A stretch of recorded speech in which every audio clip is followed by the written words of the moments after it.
কেন দেবী মনসাকে বিষহরী বলা হয়? কি এমন ভয়ঙ্কর কাহিনী আছে? চলুন জেনে নিই।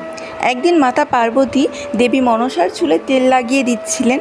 তখন দেবী মনসা দেখতে পান সমগ্র কৈলাস শুকিয়ে যাবার এক ভয়ঙ্কর রূপ। তখন মা পার্বতীর কাছে এত অনিষ্টের কারণ জানতে চাইলে মা বললেন, বহু যুগ আগে সমুদ্র মন্থনের সময় সমগ্র ব্রহ্মাণ্ডকে রক্ষা করবার জন্য মহাদেব এক হলাহল বিষ পান করেছিলেন। এতে সমগ্র সংসার রক্ষা পেলেও মাঝে মাঝে মহাদেবের খুব কষ্ট পান, যার ফলে প্রকৃতিও মূর্ছে যায়।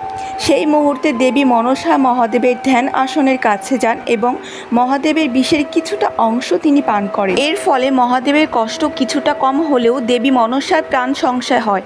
পিতার কষ্ট দূর করতে নিজের প্রাণের চিন্তা না করায় মহাদেব আশীর্বাদ দেন যে কোনোদিন কোনো বিষের প্রভাব তার উপর পড়বে না।